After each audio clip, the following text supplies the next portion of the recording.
Assalamualaikum warahmatullahi wabarakatuh. Hai pemuda generasi hebat. Masa remaja adalah masa yang penuh energi dan cerita.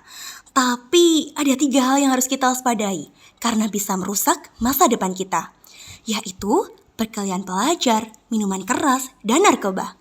Yuk kita bahas sama-sama bahaya dan cara menghindarinya. Tujuan pembelajaran kita hari ini adalah mengidentifikasi dalil dan konsep larangan perkelahian pelajar, minuman keras, dan narkoba, menganalisis dampak dan faktor penyebab perilaku negatif, dan merancang strategi pencegahan dan komitmen diri. Sebelum kita bahas lebih jauh materi hari ini, kita ngaji dulu yuk. Quran Surat Asy-Syura ayat 40 yang artinya, balasan suatu keburukan adalah keburukan yang setimpal. Akan tetapi, siapa yang memaafkan dan berbuat baik kepada orang yang berbuat jahat, maka pahalanya dari Allah. Sesungguhnya dia tidak menyukai orang-orang zalim. Selanjutnya, Quran Surat Al-Ma'idah ayat 90-91. Wahai orang-orang yang beriman, sesungguhnya minuman keras, berjudi, berkurban untuk berhala, dan mengundi nasib dengan anak panah adalah perbuatan keji dan termasuk perbuatan setan. Maka jauhilah perbuatan-perbuatan itu agar kamu beruntung. Sesungguhnya setan hanya bermaksud menimbulkan permusuhan dan kebencian di antara kamu melalui minuman keras dan judi, serta bermaksud menghalangi kamu dari mengingat Allah dan melaksanakan sholat. Maka, tidakkah kamu mau berhenti? Apa yang ada dalam pikiranmu setelah memperhatikan infografis ini? Betul, pelajar Islam harus menghindari perkelahian, minuman keras, dan narkoba. Apa itu perkelahian pelajar? Perkelahian pelajar antar pelajar atau remaja adalah suatu bentuk tindakan kekerasan atau agresi yang dilakukan oleh suatu kelompok pelajar dengan kelompok pelajar lain yang berusaha untuk menyingkirkan pihak lawan dengan menghancurkan atau membuat pihak mereka tidak berdaya. Perkelahian atau tawuran pelajar bukan cuma adu fisik biasa loh. Ini adalah tindakan kekerasan yang tujuannya untuk menjatuhkan lawan. Ada yang terjadi karena situasi sesaat, tapi ada juga yang sudah terencana dalam sebuah kelompok. Apapun jenisnya, kekerasan bukanlah solusi. Kenakalan remaja, termasuk perkelahian pelajar, dapat dibagi menjadi 2 jenis, yaitu yang pertama, delikuensi situasional, yakni perkelahian terjadi karena adanya situasi yang mengharuskan mereka untuk berkelahi. Keharusan itu biasanya dipicu adanya kebutuhan untuk memecahkan masalah secara tepat. 2. Delikuensi sistematik, yaitu para pelajar yang terlibat dalam perkelahian itu berada di dalam suatu organisasi tertentu atau geng yang memiliki aturan dan kebiasaan tertentu yang harus diikuti oleh anggotanya, termasuk berkelahi, melukai, mencuri, dan tindak pidana yang lain. 5. Penanganan terhadap pelajar yang menyimpang. Yang pertama, kepercayaan. Sang pelajar harus memiliki kepercayaan kepada pihak-pihak yang membantunya, seperti wali kelas, guru BK, guru agama, dan lainnya. 2. Kemurnian hati. Kemurnian hati, pelajar itu sudah percaya bahwa penanganan ini tidak bersyarat. Buat pelajar atau remaja, urusan membantu, ya membantu saja, tidak perlu ditambahi. Tetapi. Yang ketiga, kemampuan mengerti dan menghayati. Kemampuan mengerti dan menghayati atau empati perasaan pelajar atau remaja disebabkan posisi yang berbeda antara anak atau pelajar dengan orang dewasa atau orang tua guru. Sulit bagi orang dewasa berempati kepada pelajar karena kepentingan yang sudah dikalahkan. Yang keempat, kejujuran. Ini penting dilakukan karena sang pelajar ingin keterbukaan termasuk sanksi yang diterima meskipun tidak menyenangkan. Dan yang kelima, mengutamakan persepsi pelajar itu sendiri.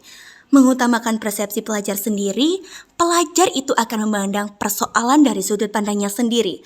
Terlepas dari kenyataan yang ada, sang pelajar akan bereaksi sesuai sudut pandangnya sendiri.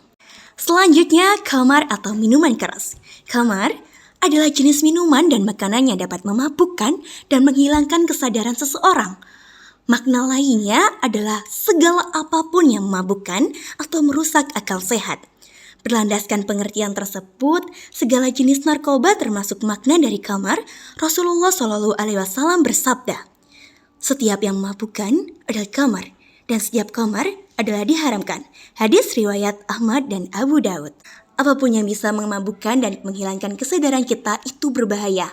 Kamar adalah sumber berbagai penyakit, bisa merusak saraf, liver, dan yang paling penting, merusak akhlak kita sebagai sumber dari segala keburukan. Sikap terhadap kamar dibagi menjadi 3. Yang pertama, tidak coba-coba memakai atau meminum kamar atau miras, karena bahaya dan madorotnya sangat besar, baik bagi diri sendiri, keluarga, masyarakat, bangsa, dan bernegara. Dan yang kedua, kamar, judi, berkorban atau mempersembahkan sesuatu untuk berhala dan mengundi nasib, semua itu adalah rij, yakni sikap dan perbuatan yang amat sangat tercela, buruk, keji, jijik, kotor, bahkan bisa bermakna najis. Dan yang ketiga, mengedepankan pola hidup bersih lahir batin. Ancaman ketiga dan yang tidak kalah mengerikan adalah narkoba. Narkoba sendiri adalah singkatan dari narkoba, psikotropika, dan bahan-bahan adiktif. Misalnya alkohol, rokok, kopi, dan lain sebagainya. Bukan hanya merusak saraf dan jantung, penyalahgunaan narkoba, terutama lewat jarum suntik, membuka pintu bagi penyakit mematikan seperti HIV atau AIDS. Kesehatan kita secara keseluruhan akan hancur. Berani katakan tidak kepada narkoba. Lalu, bagaimana kita bisa membentengkan diri? Yang pertama, mencintai dan mensyukuri hidup yang merupakan anugerah Allah Subhanahu wa Ta'ala. Kedua, temui, kenali, dan kembangkan daya, minat, dan bakat seperti hobi kalian. Dan yang ketiga, setiap orang memiliki problema tersendiri. Hadapi dan cari solusinya dengan benar. Jangan malah dihindari dan lari dari masalah, apalagi pelariannya ke narkoba. Yang keempat, memiliki teman akrab itu pilihan. Hanya yang menjadi masalah adalah mengorbankan diri demi pertemanan. Padahal jelas-jelas itu tidak benar. Dibuai oleh ajakan, bujukan, atau paksaan teman. Yang kelima, berani berkata tidak, serta menolak ajakan teman untuk penyalahgunaan narkoba atau perbuatan lainnya yang menentang ajaran agama dan hukum. Yang keenam, ciptakan lingkungan keluarga dan sekolah yang sehat, harmonis, peduli, terbuka, penuh perhatian, dan tanggung jawab, serta kasih dan sayang. Dan yang terakhir, jangan merokok dan minum minuman keras atau miras. Ingat teman-teman, perkelahian, minuman keras, dan narkoba adalah dosa besar yang tidak hanya merugikan diri sendiri, tapi juga orang-orang yang kita sayangi. Semua itu merusak akal, tubuh, dan menghancurkan masa depan. Pilihlah jalan yang benar, jadilah generasi yang sehat, cerdas, dan berakhlak mulia.